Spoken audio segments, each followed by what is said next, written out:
Hey y'all, what is going on? It's the Hungriest Wolf. I want to do something a little bit different for this video. I'm actually going to be watching this video. I found it on this channel, ButtonMashers. So go ahead and subscribe to them, by the way, because they did a really good job with this video.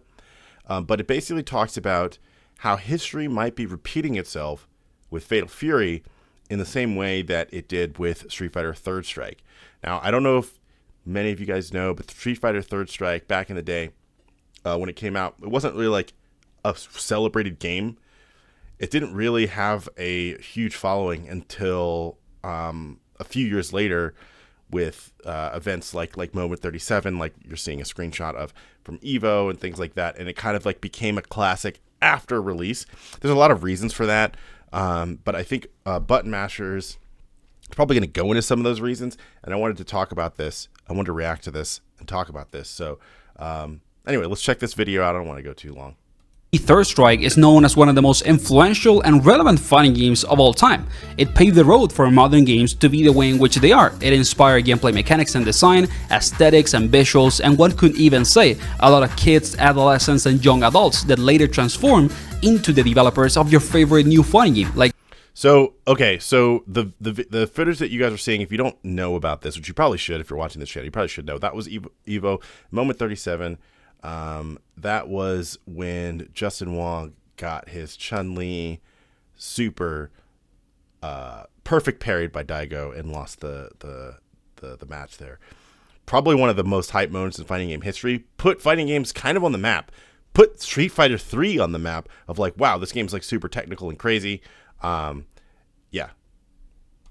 Like Street Fighter 6, and many people, to be honest, consider Third Strike as simply the best fighting game of all time.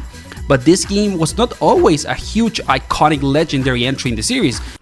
Now, the best fighting game of all time?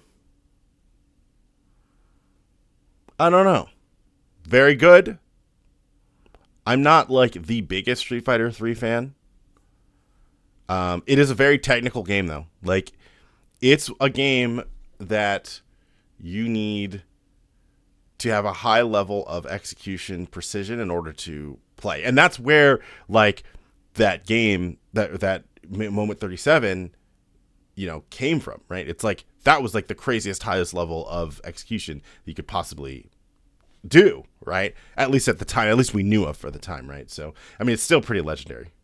It was actually really controversial, and it caused a lot of financial trouble for Capcom as a company. And the game was basically kept alive over a lot of years because of a very high-level dedicated community that loved the game because of its incredible high skill ceiling. And this is an oddly similar situation to what is going on with a new modern fighting game, Fatal Fury City of the Wolves, made by SNK. And in this video, I want to explain to you and talk with you and discuss why it seems like Fatal Fury is repeating history and getting into the Third Strike tunnel once again. But before we start...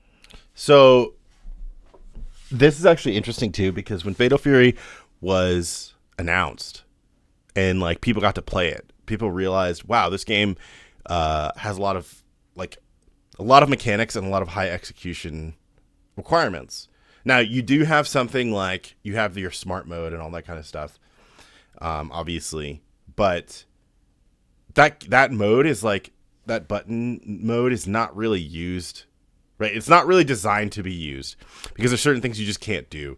But you have, like, in Fatal Fury, you have things like feints, you have breaks, and you have, like, ways to extend your combos and things like that. Like, that a lot of fighting games that, like, modern fighting games kind of, like, shy away from. Like, these kind of high execution barriers. And that's because, like, I think a lot of fighting game devs now, they want to try to expand their audience to people who normally wouldn't play fighting games. I personally don't think that works. We can get into that a little bit later. I personally don't think that works at all.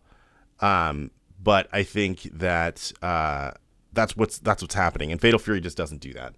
If you enjoyed this type of content, please consider giving this video a like and subscribing to the channel. Most people that see my content are not subscribed, and this helps me to keep doing videos over time and grow as a creator. And now, let's get into why Third Strike and Fatal Fury are maybe more similar than what you think. And of course, let's start with Street Fighter 3. In any case, if you're not aware of it, Capcom actually released 3 different versions of SF3 on a time window of around 2 years. A new generation, the first iteration of the series, only had 10 characters, with Ken and Ryu being the legacy representation, and all the 8 new ones being very different from the approach of Capcom for SF2 and the Alpha series, and it was basically a financial failure, spoiler alert, as all the other iterations of SF3.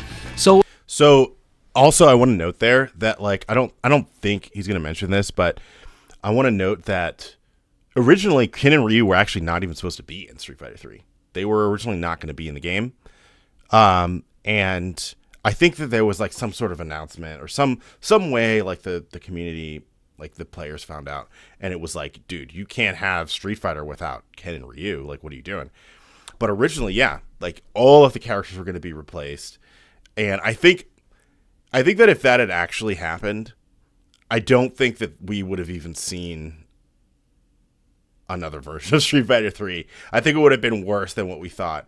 Because I think a lot of the reason why Third Strike started becoming, like, people started becoming interested in Third Strike was because they added Chun-Li. So they added another legacy character. Now, that, you know, obviously, again, high skill ceiling, and you know, players are going to play the game if they feel like they can achieve something great by learning how to play this game. But I think that, like, a lot of it had to do with just the characters. Like, right, people look at the characters and they're like, oh, I want to play these characters. And if they had not had Ken and Ryu in the original game, Ryu, I don't think this game would have went anywhere. It didn't start well at all, but they still had a chance to make it better over time with the newer versions. Then became Second Impact with a couple of new characters, Hugo and Urian, also introduced EX special moves into the game, trying to improve balance and speed, and many different changes that tried to make the game better for a high level scene, but the casuals were not connected with this new iteration of Street Fighter at all. And then became Third Strike in 1999. Adding Chun-Li and other new 4 characters with 20 in total. It had better animation, music, UI, a deeper parry system in comparison to the older one. It had better super arts and basically more unique character mechanics. And well, basically, Third Strike was, like, honestly, it was a giant improvement over both of the iterations. Although I will say that they did nerf. They took like a move away from Dudley that they gave him back in Street Fighter 4. Which, I don't know if you guys know this, but Dudley has this move in Street Fighter 4 where basically he, like, jumps up into the air and then corkscrews down, like, onto your head. He had that in Second Impact, but they took that away from him in Third Strike, and I don't know why.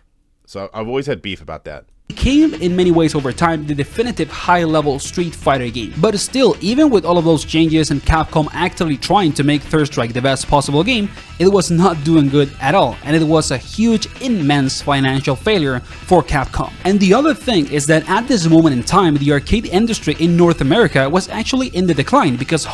Well, so also, it's not only, like, because he's going to go into home consoles and stuff like that. It's not only that, though. It's the fact that they're, like, Capcom, like, look at all of these games on display here, and look at all these games on display. You have, okay, so let's see, Street Fighter, okay, let's ignore Street Fighter 1. We had Alpha 3, when year did Alpha 3 come out? Alpha 3 came out in 1999? 98. Okay? So Alpha 3 came out in 1998. Right? Street Fighter 3 came out in 1997, the original one, right? So these two games are competing with each other. Then you have Super Street Fighter 2 Turbo, which people are still playing. Right? You know, that's still, like, being played in tournaments. You have Alpha 3. Then you have, like, all of these other fighting games. Like, hold on. Let's go really quick. I'm gonna pull up fighting games released in the year 19. 1998. So we're going to look right here really quick. Fighting games released in the year 1998. Okay? This is just a smattering. This is not even all of them. Because SNK was releasing games a lot. Capcom was releasing games a lot. So you had King of Fighters 98. You had Marvel vs. Capcom, right? In arcades. Let's just go to the arcade releases, right? So King of Fighters 98, Marvel vs. Capcom, right? Street Fighter EX2. Okay? Street Fighter Alpha 3. Okay? This is just so out of all of the games that I just listed, Pocket Fighter, right? All of the games that I just listed, what, 1, 2, 3, 4, 4 of them released in arcades in 1998 were Capcom games, all right? And then you have Street Fighter Third Strike. And people are just like, dude, there's just so many Street Fighters. Arcades were in the decline because of home consoles, but also just like people were just like, whoa, there's just so many Street Fighter games. And then there are 2D games on top of that. So we had Street Fighter EX2, right? But compared to like a Tekken or a Virtua Fighter, it wasn't really the same. So home console gaming was starting to be the big next thing for people when it came to enjoying video games. And when you compare, for example, all the arcade cabinets that would ship worldwide to sell Street Fighter 2 in comparison to 3, it was a really big gap. SF2 had over 100k units worldwide sold, as in comparison to SF3 that had only less than 10k. You can see that you don't even need to know that much math to understand that the financial struggle was there. So what exactly happened that Third Strike later became a legendary game? And of course, as I said earlier, Capcom and Third Strike owned the legendary status of this game to his high-level community, specifically to a very niche but loyal arcade community in the late 90s in Japan, and then to EVO events in the early 2000s. And even though EVO was not as big at that point in time as it is now, it was still enough of a platform to showcase this game to people and basically show that they were missing on an amazing game because they were not open enough to the newer characters or... So, and this is the thing too, this is where like, I always tell people, it's like, I'm telling people like, play the games that you like, right? Like I've been playing a lot of BlazBlue Central Fiction, right? Recently, because there's a community around it. People are playing the game, it's fun. Also, by the way, play BlazBlue Central Fiction. It doesn't matter if a game's old. It doesn't matter if a game has a smaller community. If you like the game, play it, right? These are the kinds of things that, like, this is how, you know, games have, like, great communities and great moments, like Moment 37, right? It's because people just keep playing the game and find new tech. You know? You don't have to play the shiny new fighting game. Okay? You can play older stuff. This is why it's great that like a lot of these legacy collections are coming out and stuff now, because players are going to be able to experience these games and like find out like what true greatness was, right? Mechanics, and seeing high-level players play a completely different, almost sub-genre of fighting game inside this specific game, it started to open people's eyes about how this game was actually iconic. And obviously, with people spectating Third Strike at an insanely high level, witnessing stuff like EVO Moment 37 with Justin and Daigo, it made them realize how hyped this game could be. It grew over time in the early 2000s and then achieved legendary status because of its competition and more casuals that started to play the game at a more low level and just enjoy it for what it is. But that was always not the case, as I said earlier, and Third Strike was initially a big problem for Capcom. Overhead then backs away, dashes up in danger! You also have to keep in mind too that like back in those days too, when games were like sprite based like this, right? Not only did they take way longer, right? But just the time and the money that like got put into like creating these beautiful sprites, like yeah, like 3D models are expensive, right? But animating them is not nearly as painstaking. So like a game like Fatal Fury that's coming out now, right?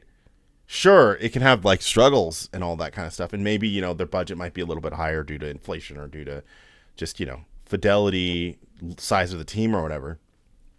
But you're putting this much man hours into creating these beautifully drawn sprites. You're losing money if people aren't playing your game. Chip! Oh my God! No! No! No! Okay. Oh! Oh my God! Oh my God! How did he do that? He went past the SA3. He went for the roundhouse. He jumped over completely. Do you understand? That is a work. And even though the situation for Fatal Fury is not exactly the same, I would argue that it is oddly similar, if not as Cristiano Ronaldo. And this game of course has a ton of trouble, and there are multiple reasons as to why it has not sold that well, and also why it has a... I'm going to tell you exactly why this game hasn't sold well, okay? There's a bunch of reasons, but I'm going to tell you the main reasons, okay? SNK has always been an underling to Capcom, okay? Think about, like, King of Fighters 15. Think about Samurai Showdown. Both of those games are fantastic, okay? Samurai Showdown had problems because it didn't have rollback at launch and things like that. I don't think King of Fighters 15 did either, but King of Fighters 15 is arguably the best 2D fighting game that has come out in the past like 5 years. Right? Since like Street Fighter, since probably Street Fighter 5 ended. Because Street Fighter 5 was not good when it first came out, right? It became good. Now it's a good game. Samurai Showdown was also like very... I had a ton of fun playing that game because it's slower. I'm old, right? So it's slower. It's more methodical. It's not about big combos. It's just about like outpacing and out spacing your opponent, right? I love those games, but I am somebody who is a huge fighting game enthusiast. I don't just play one game. SNK games have always struggled with capturing an audience in North America, which is a huge hub, right? Now, Fatal Fury had a giant marketing budget, but here's the thing. Fatal Fury is a franchise that hadn't had a game in like 25 years, since Garo Mark of the Wolves on the Sega Dreamcast. Right? A lot of gamers who were... like, think about how many gamers were born in 1999, right? That had never heard of Fatal Fury. Maybe they might have seen the battle archives on PlayStation Network. Not even when it first released on PlayStation 2, but maybe the PlayStation Network version, right? They might have seen that, but it didn't have online play, right? Think about like a 25-year-old seeing this. They're like, oh, maybe they like fighting games because, you know, their parents like fighting games or something like that. But throughout their life, Street Fighter has been releasing games. If you were born in 1999, then you were 10 in 2009. So you're aware of Street Fighter because of Street Fighter 4, right? You're aware of Street Fighter 5. You're aware of Tekken. You're aware of all these games, Mortal Kombat, all these games. Fatal Fury had not had a game. Like when did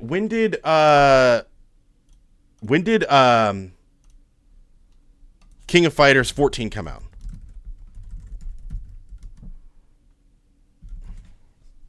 King of Fighters 14 came out in 2016, and 13 came out, what, in 2013? 2010. Okay, so you were 11 in 2010 when Fatal Fury, when King of Fighters came out. Now, you might be aware of King of Fighters, but what the hell is Fatal Fury? There hasn't been a game in 25 years. You have no idea. So now you're 25, this new game comes out, you're like, oh, this looks cool, but it's nothing like any of the fighting games that you grew up playing. Right? Maybe closer to like a Street Fighter 4, right? In execution. But if you like actually seriously started playing fighting games, you know, maybe in your mid-teens, you didn't play games like this, right? a super high level, niche, dedicated community that is still playing the game, and it is arguably one of the highest skill ceiling fighting games at the moment. So for Fatal Fury, let's start with the roster also, just like we did with Street Fighter 3. We all know that this game has a couple of guest characters that are real life persons, and that many fighting game fans were not happy when they were basically put in. Honestly, the Salvatore, what is it, the Ganache 180 that Max coined? I think he's right about that. People kind of like change their tune on Salvatore to the base roster of the game instead of any other legacy character from the Fatal Fury series or from Garou Mark of the Wolves. And it is a completely acceptable argument, just like what happened with Street Fighter 3 New Generation, when people only got Ryu and Ken and 8 new characters that were completely different from the approach of the Alpha series and SF2, for example. And that situation was even more extreme because at least Fatal Fury City of the Wolves has mostly either legacy characters or newer ones, and there are a couple of characters in this game that I would argue could achieve easily classic character status over time, like for example Box Reaper, and that happened also in Third Strike with characters like Dudley and Yun and Yang. So at a core level, without the bigger details, it is a very similar situation in the sense that people don't like when they get alienated by companies and not given their classic beloved characters. Now I'm gonna have to say I get where he's coming from on like this is a similar situation. It's not the same though, right? Like you only got Ken and Ryu in Street Fighter 3. In this you get a lot of legacy characters. You're getting more legacy characters down the road. We know that. And yes, we got some real lifers, and it's weird and people don't like it, but you know, they can mostly be ignored, right? It's not really a huge deal. And it is the same situation with both New Generation when it came out and with Fatal Fury. And then obviously we also have all the aspects related to Fatal Fury that are connected to gameplay that are similar to Third Strike. Third Strike became famous and iconic over time because of its high-level community and how it has such a high skill ceiling and an insane level of nuance that high-level players love to play the game, and over time people love to spectate that high-level gameplay. And well, not only that too, you have to think about the fact that it's juxtaposed against like Street Fighter 6, for example, right? This game is like, if you are bored of Street Fighter 6, this game gives you what you want, right? Like, you have the rev blows that are very similar to the drive rushes or the drive impact in Street Fighter 6, but you have different properties for each character that make them all feel unique, whereas Street Fighter 6 has this problem where every character kind of feels samey, right? So this is like sort of like an antidote to Street Fighter 6. So you have to keep in mind too, it's like it's the context around what's happening in the fighting game community and the industry right now that's also contributing to this game being really fun to play. Now, there are some people that are just going to play Street Fighter and Tekken, and they're just going to play that. Maybe Mortal Kombat, right? It's kind of like how like some people are always going to play Call of Duty every single year, right? There's some people that are just going to play Street Fighter and Tekken, right?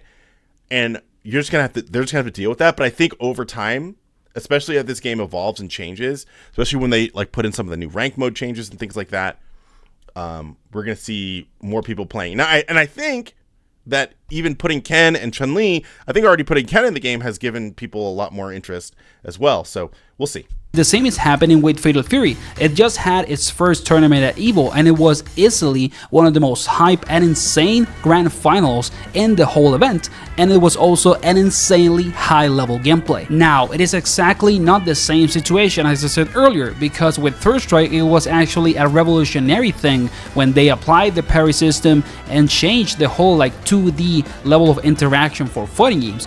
But Fatal Fury is basically trying to offer that in the modern era of fighting games. When you think about it, it is a very similar game to Third Strike in terms of gameplay. It has that sort of like infinite layer of decision making, it has insane execution, it has very high level nuanced defensive mechanics, and it is something that many other modern fighting games do not offer. Like Fatal Fury at the moment is arguably the most nuanced fighting game out there when it comes to 2D fighters in terms of defensive mechanics. mechanics and kind of like layers of decision making, I will argue. SF6, it is a I think he's 100% right, though. I mean, you have like a bunch of different types of blocks. You have 3 different types of jumps, things like that. You have all of these options, especially defense options that you just don't have in other games. Like you can roll. You can have 2 different types of blocks. You can have the just defend. You can just defend in the air. Things like that.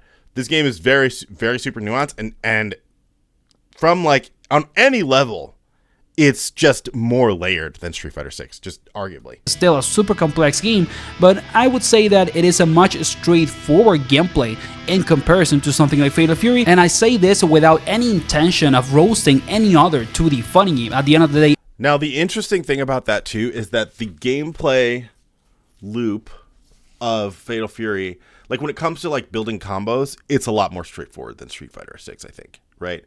Because Fatal Fury and King of Fighters is like this too. It's like EX move into EX move, right? And like they teach you how to play the game that way. So I would say combo, like building combos is a little bit more straightforward. But all the defensive mechanics, I think the defensive mechanics are what make Fatal Fury deeper, right? Not necessarily the offensive mechanics. All fighting games are some of the hardest video games that you can play, but it is very obvious that Fatal Fury has one of the highest skill ceilings in terms of gameplay of any game that you can pick up at the moment, especially if you are a professional player. And then the last point that I really wanted to talk about is how Fatal Fury, just like Third Strike, released into a market of fighting games that is evolving and changing on a direction that is not even connected to what the game is offering. Like for example, when Third Strike came out, and I forgot to mention this at the start, so that's why I'm saying it now, the market of fighting game was actually shifting into 3D fighters. So this is what I was mentioning earlier, right? Virtua Fighter, Tekken, things like that. That was sort of happening around the time Third Strike was coming out. So it was also seen, like Third Strike was seen as dated, right? Which is unfortunate. Most big things, or the bigger games, were Tekken, Virtua Fighter, and the Street Fighter brand was cooling after the Alpha series. And nowadays, something similar is happening with what Fatal Fury offers, because Fatal Fury came out when the market is collapsed by other games that try to offer a much more straightforward and easy experience for the casual player. Like, yes, this is exactly what I was saying earlier also, right? Fighting games now are trying to offer you a more streamlined, easier approach because they want more players to play the game. They even included these types of mechanics in Fatal Fury because they want casual players to play the game. It's not going to work, obviously. It doesn't work, but this is a great point. Like Tekken 8, Street Fighter 6, Mortal Kombat 1, games that can have a really high level and high nuance, but that at a lower or intermediate level are immensely straightforward, super easy to play, and very easy to pick up. When Fatal Fury does not offer that at all, this game is trying to give you that level of nuance that high-level players experience with Fatal Fury, even when you are at a lower level, which is really interesting because most fighting games don't offer that at the moment, and this game is suffering aside from all the other reasons, you know, the weird guest characters and the bad marketing strategies, also because it offers something in gameplay that maybe people don't want anymore. And as you see, it is a very interesting discussion to see those layers of similarities between. So I don't think that it's because people don't want it anymore. I think it's because the people who do want it are already players who are comfortable with these kinds of things, and they're not great at being friendly to players who are trying to learn it, right? So a lot of fighting games have a very high skill floor and ceiling, right? Because execution is a thing that you need to take into account. Like, I still have friends, like, I've been playing fighting games forever, and I still have friends who, like, they just refuse. They don't even want to try it, right? Because execution is something that they have to learn. And I don't think that we've done a great job of being friendlier to those types of people. Now, I'm not saying that we have to, right? I think that there is a certain mentality that you need to in order to play a fighting game. But I don't think that, like, it's that people don't want it. I think that, like, people are just going to go with the new version of the hype train, right? Street Fighter is like again, everybody who grew up between 1999 and now knows what Street Fighter is, and they're just going to go with that because it's a bigger name. Tekken, the same thing, right? And for those younger players, like older players who understand how to play a game like Fatal Fury, we got to like figure out a way to try to like teach Third Strike and a game like Fatal Fury in completely new eras of gaming, basically. So that was the video, guys. I hope that you enjoyed it. Okay, so that was the video. I think everybody should go over and subscribe to ButtonMashers. I'm going to show it on the screen here. Can I show it on the screen? Anyway, ButtonMashers. Check that channel out. They're really good. I'm curious what you guys think about this. Let me know in the comments if you agree with any of the things that I said, or if you agree with what ButtonMashers said. We don't really have too many disagreements, but I thought it was an interesting discussion. I think it's an interesting take. I think it's something that's interesting to talk about when it comes to fighting games. And let me know what you guys think. Thanks.